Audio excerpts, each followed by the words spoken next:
anybody else. It was hilarious. But I couldn't just crack up in the middle of class.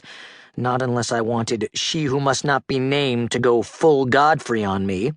So I did what I always do when something funny happens. Rustle, rustle, clunk! My best drawing pen. I drew a cartoon about it. Time for another edition of Celebrity Interview! Hello, I'm Tish Dishley, chatting with Glob of Peanut Butter. Hi, Tish. Tell me, Glob, how did you end up on Glenn's forehead? I was doing jumping jacks. I jumped too high, and this is where I landed. Wait, you were exercising?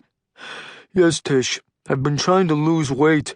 I'm a little too chunky. The end. It was a good cartoon. Too good to keep to myself. Psst. Teddy, I say. Look at this. Nate! Yep. Is that something you'd like to share with the rest of the class? Teachers always ask that.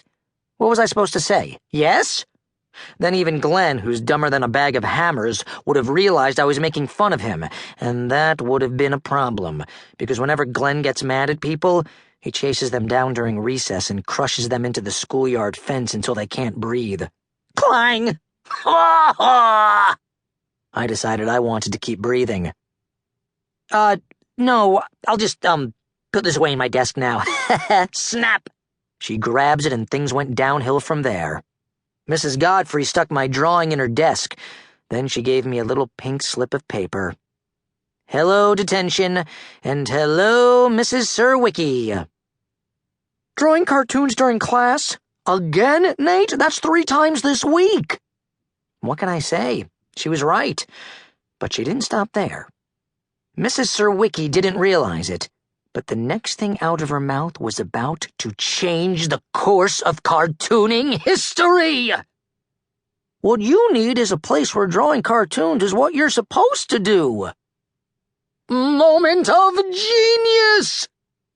I have to admit, it was a brilliant idea, even for me.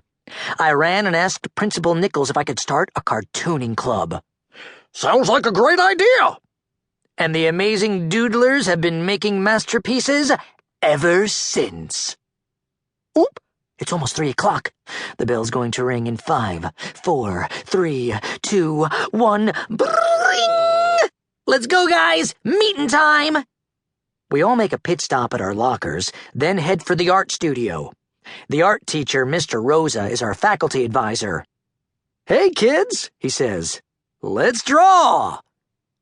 Every club has an advisor. That's school policy. But most clubs have one already in place. Miss Clark has always run the school newspaper, and Mr. Galvin has been the advisor for the science club since the last ice age. I call it a wheel. Ooh. That's okay if you end up liking your advisor, but what if you join some club and the advisor's horrible? Then you're just like that glob of peanut butter on Glenn Swenson's forehead. You're stuck. That's where the doodlers got lucky. Since we started our club from scratch, we got to decide who our advisor would be.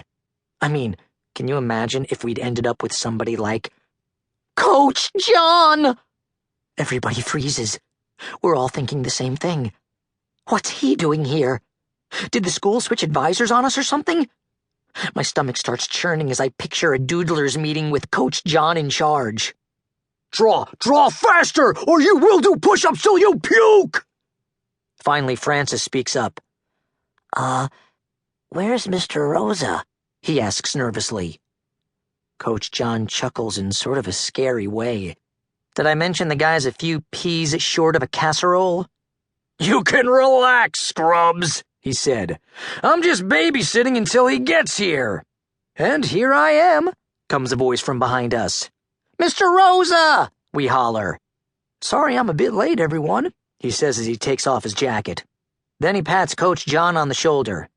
Thanks for covering for me, Coach. Coach John grunts something in return, then waddles out of the room. Finally, we can all exhale. Listen, gang, before we get started, there's someone I'd like you to meet, Mr. Rosa tells us as we sit down. He motions toward the door.